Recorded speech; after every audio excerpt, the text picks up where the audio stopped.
আসসালামু আলাইকুম ওয়া রাহমাতুল্লাহি ওয়া বারাকাতুহু।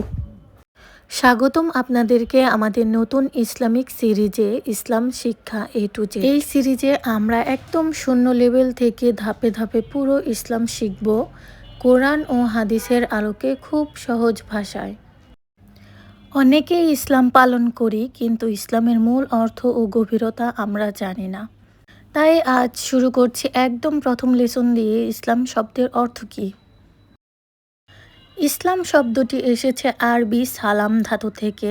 সালাম মানে শান্তি, ইসলাম মানে আল্লাহর কাছে সম্পূর্ণভাবে আত্মসমর্পণ করা, অর্থাৎ নিজের ইচ্ছাকে আল্লাহর আদেশের কাছে সঁপে দেওয়া।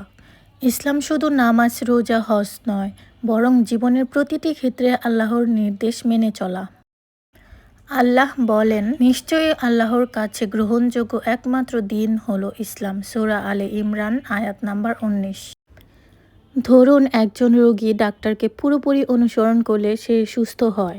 ঠিক তেমনি যে ব্যক্তি আল্লাহর নির্দেশ মেনে চলে তার জীবন হয় শান্তিময়, সুশৃঙ্খল ও বরকতময়। এই আত্মসমর্পণই হলো ইসলাম।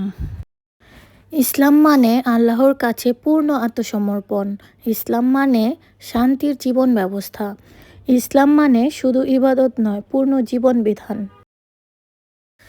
আপনি যদি সত্যিই ইসলাম A to Z শিখতে চান, তাহলে এই সিরিজটি অবশ্যই ফলো করুন। পরবর্তী পর্বে আমরা জানব মুসলিম কাকে বলে। আল্লাহ আমাদের সবাইকে দিন বোঝার ও আমল করার তৌফিক দিন, আমিন। ভিডিওটি ভালো লাগলে লাইক দিন, শেয়ার করুন আর নতুন ভিডিও পেতে চ্যানেল সাবস্ক্রাইব করুন। আসসালামু আলাইকুম।